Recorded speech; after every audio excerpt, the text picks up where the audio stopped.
Hello बच्चों, आपका स्वागत है आपके अपने यूट्यूब चैनल एक्सप्लोर फिजिक्स में। तो मैं आशा करता हूँ कि आपने मेरे प्रीवियस लेक्चर्स देखे होंगे और वो लेक्चर्स जो हैं आपको पसंद आए होंगे और आपको उससे कुछ हेल्प मिली होंगी। तो बेसिकली आज जो है हमारा जो टॉपिक है वो coulomb law in vector form है। तो coulomb law in vector form को हम पढ़ने से पहले थोड़ा सा वेक्टर्स की जानकारी लेते हैं कि वेक्टर है क्या, थोड़ा सा हल्का सा मतलब जो इंट्रो करते हैं, क्योंकि अब ये आपने 11th में पढ़ा था तो जाहिर सी बात है कुछ दिमाग से निकल गया हो। तो इस वजह से हम जो है इसको आगे चालू करने से पहले थोड़ा सा इसमें काम कर रहे हैं। तो देखिए, वेक्टर वो होता है जिसके पास डायरेक्शन भी होती है, मैग्नीट्यूड भी होता है। तो एक वेक्टर जो है, जैसे मान लिया जाए आपके पास जो है एक क्या है, ये फ्रेम है, वाई एक्स एक्सिस और एक जेड एक्सिस है आपका, और इसमें एक वेक्टर है, let the vector be capital A. ठीक है, ये वेक्टर जो है कैपिटल ए है। तो इस कैपिटल ए वेक्टर को शो करने के लिए इसका एक्स दिशा में मान लीजिए मैग्नीट्यूड ए एक्स है, वाई दिशा में मान लीजिए मैग्नीट्यूड कितना है, ए वाई है, और जेड दिशा में इसका मैग्नीट्यूड कितना है, ए जेड है। तब इस वेक्टर ए को कैसे लिखा जा सकता है, vector A is equal to A X. इसका मैग्नीट्यूड कितना है, एक्स दिशा में ए एक्स है, तो इसका मैग्नीट्यूड ए एक्स है एक्स दिशा में।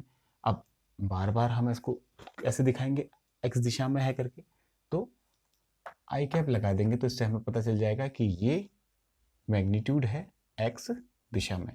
अभी एक थोड़ा सा समझते हैं, देखिए इसका मैग्नीट्यूड तो ए है, एक्स है। अगर मैं इसके साथ आई कैप लगा देता हूं तो आई कैप है क्या, I cap is the unit vector in the direction of X axis. This is the magnitude in the direction of X axis, while this will give the direction of vector A in the direction of x axis, that is this one। ठीक है, but its magnitude is unity, इसका magnitude जो है unity है, तो इससे इसको multiply करके इसके इसके ax के मैग्नीट्यूड पे कोई फर्क नहीं पड़ेगा, तो इसलिए हमने इसको लगाया। इसी ढंग से जो है अगर y दिशा में इसका मैग्नीट्यूड को देखा जाए तो वो कितना है, ए वाई, और लेकिन y दिशा को दिखाने का जो वेक्टर है वो क्या है आपका, जे कैप। और ये दोनों मल्टीप्लाई होंगे तो क्या बनाएंगे, आपका y दिशा का पूरा वेक्टर तैयार करेंगे, इसका y दिशा का कंपोनेंट शो करेंगे। इसी प्रकार से ए जेड, ये मैं लिख दिया के कैप, ये जेड दिशा का कम जो है आपका कंपोनेंट है और उसका ये जेड दिशा का मैग्नीट्यूड है, और ये के कैप जो है जेड दिशा का वेक्टर बता रहा है, कंपोनेंट बता रहा है इस वेक्टर। तो कंप्लीट वेक्टर कितना हो जाएगा, ये हो गया। तो a is equal to A is equal to A X I cap plus A Y J cap plus A Z K cap, ये एक वेक्टर है। ठीक है, जिसका x दिशा में मैग्नीट्यूड जो है ए एक्स है, y दिशा में ए वाई है एंड z दिशा में ए जेड है। अगर इसके मैग्नीट्यूड की बात कही जाए तो मैग्नीट्यूड ऑफ ए वेक्टर कभी भी निकालते हैं तो क्या करते हैं, मॉड ले लेते हैं। तो उस मॉड को हम ऐसे निकालते हैं, जो आई का कंपोनेंट है, आई का सॉरी जो कोफिशिएंट है इसके साथ जो लगा हुआ है तो कितना है, ए एक्स है तो उसका स्क्वायर प्लस ए वाई का स्क्वायर प्लस ए जेड का स्क्वायर, ये आ गया आपका। इसी मैग्नीट्यूड को हम जो है अपनी इतना मॉड के अंदर न लिख के समटाइम्स हम ऐसे लिख दें, कुछ भी ना लगाए, ना इसमें एरो लगाए ना कुछ लगाए, तो इसका मतलब ये मैग्नीट्यूड माना जाएगा। जैसे कोई भी वेक्टर है, जैसे यहाँ पे मान लिया जाए वेक्टर आर लिख दिया मैंने, तो अगर मैं इसको ऐसे कर देता हूँ तो मैग्नीट्यूड हो गया, इसको मैं आर भी लिख सकता हूँ ऐसे करके। ठीक है, तो आगे से आप लोग इसको याद रखें। तो ये तो मैग्नीट्यूड ऑफ वेक्टर हो गया, और ये वेक्टर का रिप्रेजेंटेशन हो गया। एक वेक्टर एक ऐसी क्वांटिटी है जिसके पास जो है आपका क्या है, मैग्नीट्यूड भी है और डायरेक्शन भी है। इस बात को आपको याद रखना है। अब हमें जो है थोड़ा सा एक बात को और देखना है, देखिए जरा, unit vector, importance of unit vector. जैसे मान लिया जाए हमसे पूछा जाता है what is a unit vector, A vector whose magnitude is unity but direction is same as that of given vector। एक वेक्टर जिसका मैग्नीट्यूड एक हो, ठीक है, लेकिन डायरेक्शन वही हो जो दिए गए वेक्टर की हो। जैसे मान लीजिए उदाहरण के लिए वेक्टर ए है हमारे पास, ये वेक्टर ए है, तो इसका यूनिट के वेक्टर कैसे दिखाएंगे हम, तो unit vector of A is given by A cap से दिखाते हैं। ये एक यूनिट वेक्टर की दिशा दिखाने की तरीका देखो, जैसे आई कैप लिखा तो ये एक्स दिशा का यूनिट वेक्टर है, ये इन जनरल यूनिट वेक्टर है। इस ई इक्वल टू कितना हो जाएगा, वेक्टर ए अपॉन मॉड ए, ये हमने लिख दिया यूनिट वेक्टर ऑफ वेक्टर ए। ठीक है, और इसको अगर और अच्छे ढंग से लिखना है तो इसको इसके ए की वैल्यू कितनी है आपका, A X I cap plus A Y J cap plus A Z K cap whole upon modulus of vector A. तो मॉड्यूलस ऑफ वेक्टर ए कितना है आपका, A X square plus A Y square plus A Z square. तो ये unit vector की थोड़ा सा हमें जानकारी मिल गई। अब देखिए यूनिट वेक्टर हमारा हो गया, लेकिन इस वेक्टर की इंपॉर्टेंस क्या है। देखिए यूनिट वेक्टर को फिर परिभाषा को ध्यान से देखिए, डेफिनेशन को ध्यान से देखिए। It is a vector whose magnitude is unity. इसका मैग्नीट्यूड तो यूनिटी है, यानी कि इसको किसी के साथ भी मल्टीप्लाई करोगे तो आपको क्या मिलेगा, वही चीज मिलेगी, वही वेक्टर का मैग्नीट्यूड, यानी कि किसी दूसरे के मैग्नीट्यूड को चेंज नहीं कर सकेगा। देखो जैसे मान लीजिए मेरे पास जो है एक यूनिट वेक्टर है, ठीक है, जो कि मैं ए कैप से दिखा रहा हूं, इसी कुछ दिशा रही होगी, मान लीजिए इस दिशा में ही, ठीक है। लेकिन अब मेरे से बोल दिया गया कि आप एक वेक्टर ड्रॉ कीजिए या एक वेक्टर को बनाइए जिसका मैग्नीट्यूड 8 है लेकिन इसी दिशा में है। तो अगर मेरे पास देखो दिशा तो इसने दे दी, मैग्नीट्यूड 8 करना है तो क्या कर दूंगा, इसको 8 से मल्टीप्लाई कर दूंगा, 8 इंटू दिस कर दूंगा, तो इसका मैग्नीट्यूड क्या हो जाएगा, 8 हो जाएगा। और दिशा को इसने दे दी, इसको यूनिट वेक्टर ने दे दी। तो एक यूनिट वेक्टर बड़ी कमाल का वेक्टर होता है। कमाल का वेक्टर क्यों होता है, क्योंकि इससे आप मनचाहा वेक्टर जो है उसी दिशा में निकाल सकते हैं। जैसे मान लीजिए एक वेक्टर सी है, ठीक है, जैसे मान लीजिए एक वेक्टर जो है सी है, ये वेक्टर सी दे दिया, मुझसे बोला इसके कुछ मैग्नीट्यूड रहा होगा, हमें कोई मतलब नहीं है, ठीक है।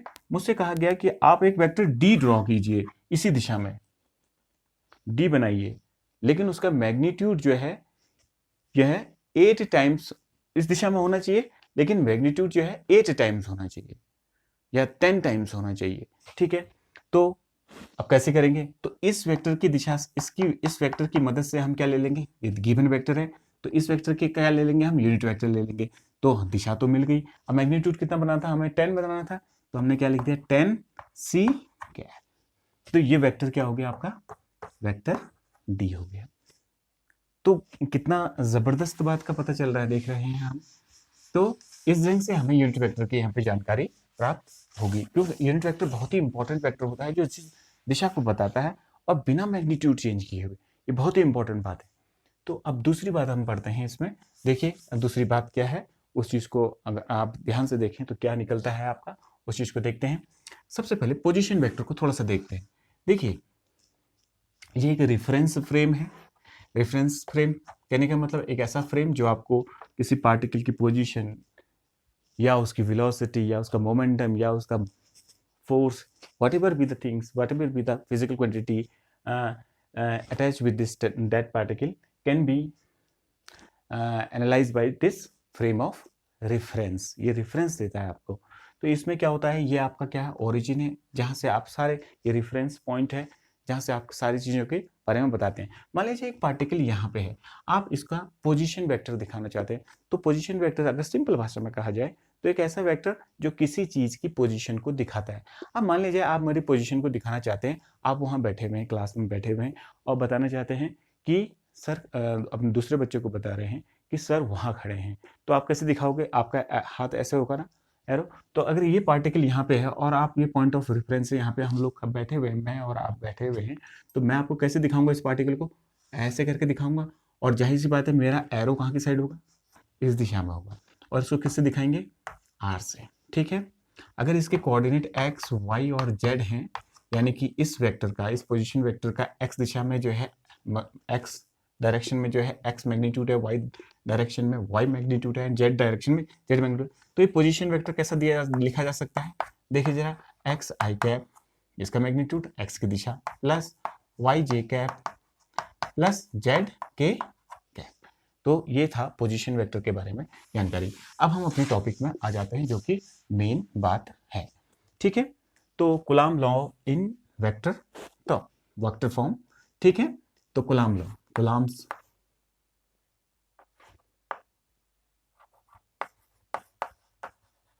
Coulomb's law in vector form.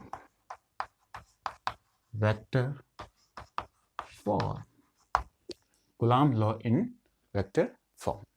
तो सबसे पहले Coulomb law in vector form को हम बहुत सिंपल तरीके से पढ़ते हैं, ठीक है। पहले थोड़ी सी पुरानी जानकारी ले लेते हैं जो मेरे प्रीवियस लेक्चर में आपने पढ़ा होगा। अगर कोई जो है तो चार्ज दे रखा है Q1 और Q2 और ये सेपरेट है r डिस्टेंस से, तो इनके बीच में जो फोर्स लगता है वो कितना होता है 1/4 pi epsilon naught charge of first, charge of second upon square of the distance between them, the square of the distance between these two charge particle. ये हमारे पास जानकारी थी। अब हम इसको करते हैं, देखिए कुलाम्ब लॉ को करते हैं। तो उसको करने से पहले एक और चीज, यदि हम क्या है, देखो ये एक पार्टिकल है और ये पार्टिकल है, ये Q1 है। देखिए इसी चीज को समझ लेते हैं क्योंकि इसमें हमारे पास प्रॉपर रिप्रेजेंटेशन दिखाना पड़ता है इसमें। तो Q1 Q2 they are separated by a distance small, ठीक है।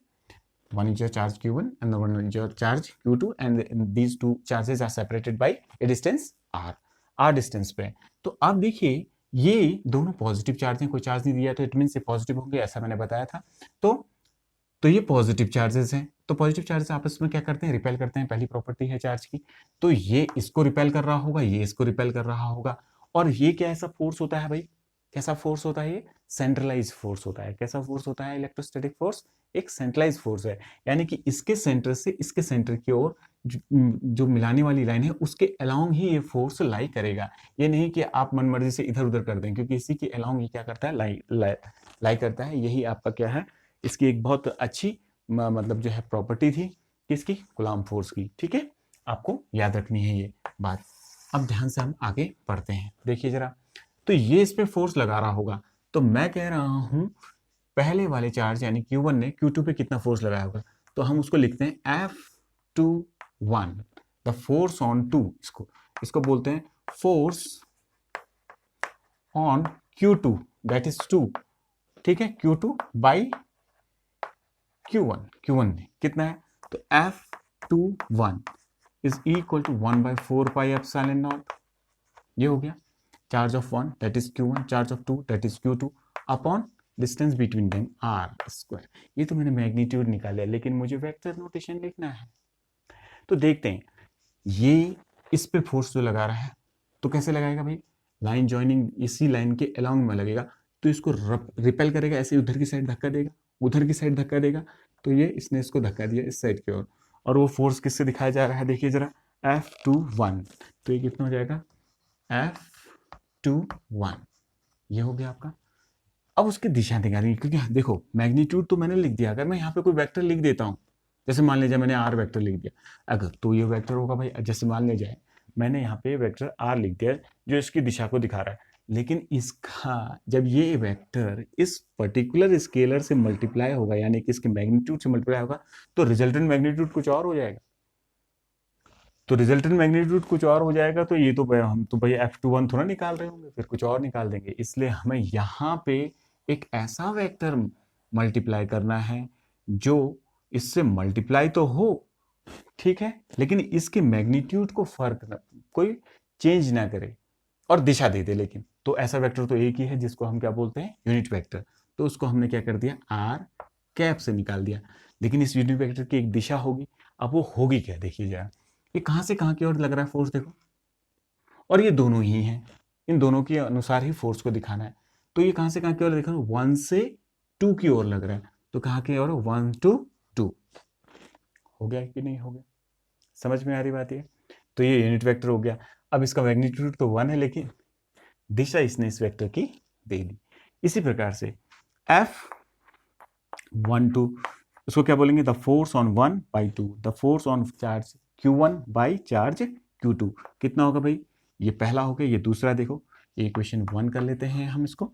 तो कितना हो जाएगा, 1/4 pi epsilon naught charge of Q1 charge of Q2 upon r²। ये तो मैग्नीट्यूड निकाल दिया। Now the direction of this vector, इस वेक्टर की दिशा निकालनी है। तो फिर again line joining their centre के अलोंग ही होगा ये वेक्टर। अब ये इस पे फोर्स लगा रहा है, तो ऑब्वियस बात है रिपेल कर रहा है, तो रिपेल करेगा तो कैसे करेगा, इसी लाइन के अलोंग में करेगा, तो कैसे करेगा, ऐसे। ये रिपेल कर दिया, इसको क्या कह रहे हैं, F12 2 कह रहे हैं, ये हो गया F12, ठीक है। अब यहाँ पे लिख दिया, फिर अगेन वही बात आ गई, अगर मैं एक ऐसे वेक्टर से मल्टीप्लाई कर देता हूँ तो इसके मैग्नीट्यूड को चेंज कर देगा ये, ठीक है। तो हमें एक यूनिट वेक्टर यहाँ पे लाना पड़ेगा, तो वो यूनिट वेक्टर मैंने यहाँ पे ला के रख दिया, ठीक है, ये रख दिया यूनिट वेक्टर। लेकिन अब वो यूनिट वेक्टर दिशा दिखाएगा, तो कैसे, कहाँ से कहाँ की ओर दिखा रहा है, देखो ये फोर्स ऐसे लग रहा है, तो यानी कि 2 से 1 की ओर लग रहा है, दैट इज 2 to 1, ऐसा हो गया, ठीक है। अब हमारे पास दोनों चीजें आ चुकी हैं, ये इक्वेशन 2 हो गया, ठीक है। वो यहाँ पे क्या है, देखो where R12 is a unit vector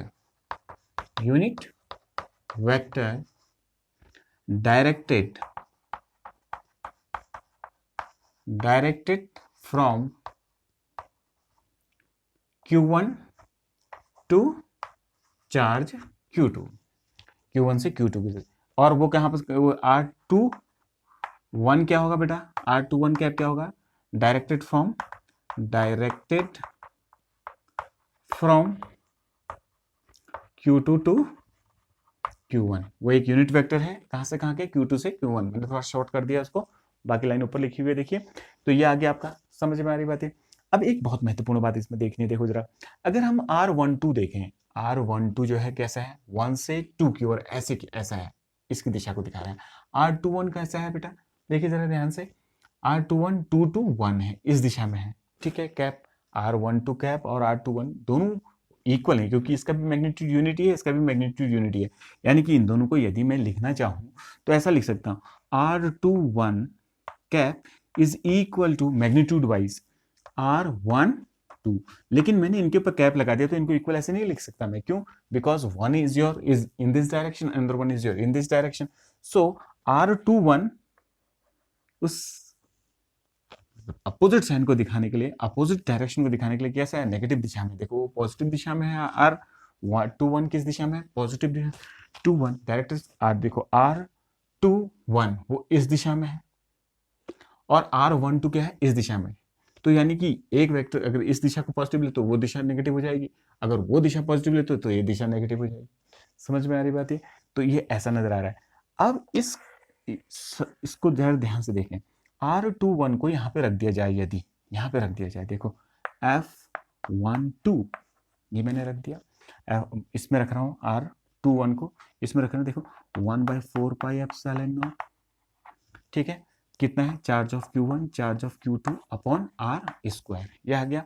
अब इसकी जगह पे ये रखना है, that is minus of R12 cap, ये रख दिया। ये माइनस साइन जब इस पूरी क्वांटिटी से मल्टीप्लाई होगा तो इस पूरी क्वांटिटी को क्या बना देगा, नेगेटिव बना देगा, इसलिए मैंने उस नेगेटिव को यहाँ रख दिया, समझ में आ रही बात है। जरा इस क्वांटिटी को जरा ध्यान से देखो, इस पूरी क्वांटिटी को जिसे हमने गोला घुमा रखा है, जरा ध्यान से देखिए इस पूरी क्वांटिटी को, ठीक है, जरा ध्यान से देखिए इस क्वांटिटी को, देखो जरा क्या है ये देखो 1/4 पाई Q1 Q2 upon R square R cap 12, तो क्या R कैप 12 1/4 पाई एप्सिलॉन, तो इसकी जगह क्या लिखा सकता है, दिस इंप्लाइज इज F12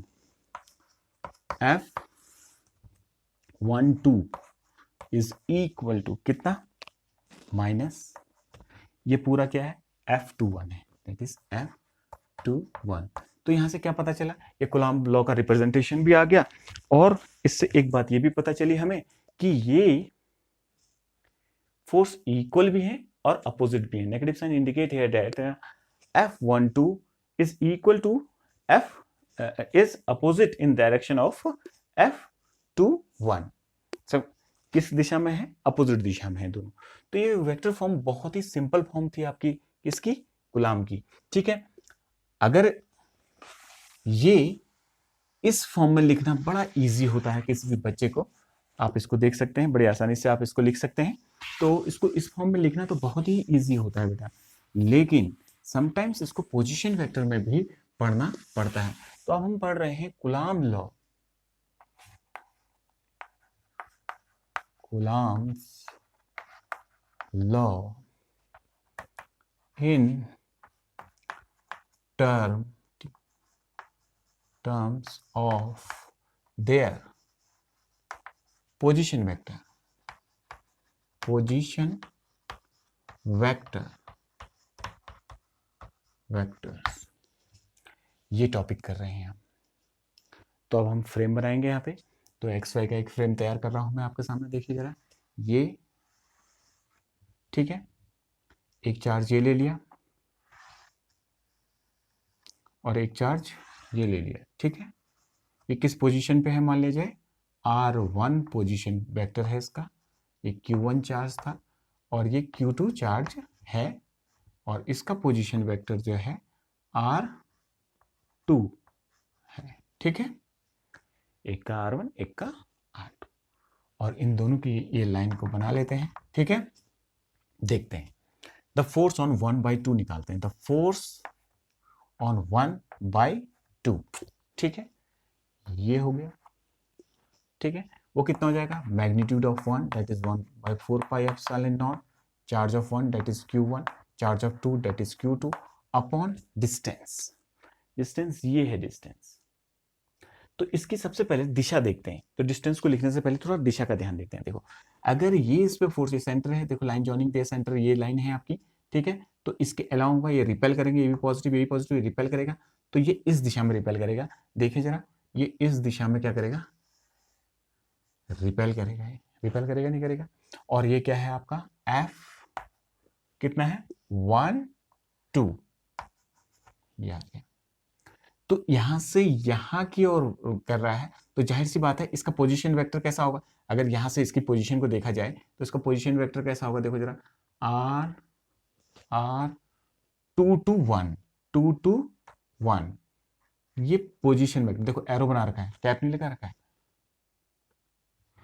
तो इस पोजीशन वेक्टर का अगर मैग्नीट्यूड ले लूंगा तो ये क्या दे देगा, इसका क्या दे देगा, इसका ये बताइए। इस पोजीशन वेक्टर का अगर मैग्नीट्यूड ले लेता हूं तो यहां से लेके यहां तक की क्या दे देगा, दूरी दे देगा। तो कितना हो जाएगा, R21 वेक्टर, इसको सॉरी एक ही पेन से लिखते हैं। तो ये कितना हो जाएगा, R21, ये आ गया आपका वेक्टर का मॉड का स्क्वायर। ये में आ गया, देखो कूलम्ब लॉ आ गया, 1/4 पाई Q1 Q2 अपॉन दिस। और अब इसका यूनिट वेक्टर किसका निकालना है, इसका निकालना है। जैसे हमारे पास वेक्टर ए था, तो इसका यूनिट वेक्टर निकालना था, तो क्या करते थे, vector A upon mod A is your A cap. तो अब इसका यूनिट वेक्टर, क्योंकि ये पोजीशन वेक्टर है यहां से यहां की ओर, इसकी दिशा कहां से कहां की ओर है, इस दिशा की ओर है। पोजीशन वेक्टर किस दिशा की ओर है, इस दिशा की ओर। देखो एरोस के आगे लगा दिया मैंने, ये येलो कलर का जो दिख रहा है आपको, ठीक है, वो उस दिशा में है, ठीक है। तो ये कितना हो जाएगा, R21 कैप। समझ में आ रही होगी सबको बात, ठीक है। अब आगे बढ़ते हैं, थोड़ा सा आगे बढ़ते हैं, देखिए जरा, ठीक है, थोड़ा सा आगे बढ़ते हैं। देखिए अब ये R21 है, R21, ठीक है। तो R21 को निकालना है। हम देखो triangle law of vector addition जानते हैं। Triangle law of vector addition क्या कहता है, यदि हमारे पास एक वेक्टर ये है और एक वेक्टर ये है, ठीक है, और दूसरा, तो इन दो वेक्टरों का अगर ऑर्डर एक ही है, ऑर्डर एक कहने का मतलब एक ही कंटिन्यूअस मैनर में अगर ये हैं, तो जो थर्ड जो साइड है इस ट्रायंगल की, वो अगर इस कंटिन्यूअसनेस में उसके अपोजिट दिशा में हो तो वो उसका रिजल्टेंट होता है। That is resultant R is equal to कितना हो जाएगा, vector A plus vector B। इस डायग्राम को देखो जरा, इस पर्टिकुलर डायग्राम को देखो, नीली पेन से देखो जरा जल्दी से। ये वेक्टर क्या है, R1 वेक्टर है, ठीक है। ये किसका, कौन सा वेक्टर है, R2 पोजीशन वेक्टर है। और ये क्या है आपका, R21। तो देखो जरा, this plus this is equal to this, that is, यहां पर देखो जरा, R2 plus R21 is equal to R1, ठीक है। तो R21 इज इक्वल टू कितना हो जाएगा आपका, R1 माइनस R2, ठीक है। बात समझ में आ रही है सबको। और अगर इसका यूनिट वेक्टर चाहिए तो कैसा हो जाएगा, इस वाले का यूनिट वेक्टर चाहिए तो कैसा हो जाएगा, देखो ये तो हमारे पास आ गया, ठीक है। तो यूनिट वेक्टर ऑफ दिस, तो R21 cap is equal to कितना होगा भाई, R21 vector upon mod of इसका, इसका मॉड R21 का मॉड, R21 का मॉड वो कैसा नजर आएगा? R21 वेक्टर कैसा है? R21 वेक्टर को देखो R1 माइनस R2 ये हो गया आपका, अपॉन इसको देखो R21 R21 को देखो कितना है? R1 माइनस R2 वेक्टर का मॉड। ये यानी कि इसकी जगह पे ये लिखा जा सकता है, इसकी जगह पे।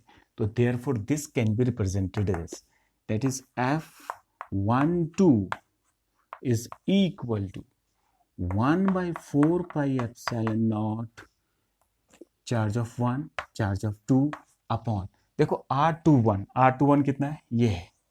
तो in place of this we can put, क्या पुट कर सकते हैं? R1 माइनस R2 वेक्टर का मॉड का स्क्वायर हो जाएगा, स्क्वायर लगा हुआ देखो। और ये कितना है? देखो R21 इज योर दिस, ठीक है। R21 क्या है आपका? ये देखो ये है, तो कितना हो जाएगा? R1 minus R2 vector upon R1 minus R2 mod. ये इससे मल्टीप्लाई होगा, तो नेक्स्ट स्टेप में कैसा हो जाएगा देखिए जरा। नेक्स्ट स्टेप में इस चीज को देखिए जरा, ठीक है।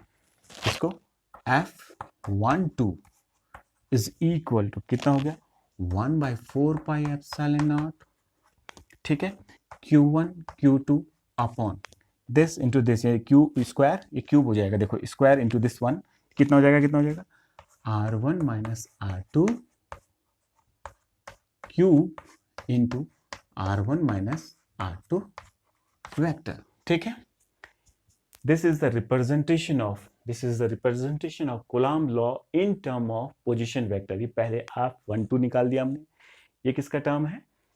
Representation of Coulomb law in term of their position vector। देखो इसका पोजिशन वेक्टर है, R1 is the position vector of this charge, R2 is the position vector of this charge, ठीक है। समझ में आ रही होगी बात ये। अब इसका दूसरा निकालते हैं, देखो जरा ध्यान से। F12 निकाल दिया होगा, ठीक है। अब F21 निकालते हैं, ध्यान से देखिए जरा।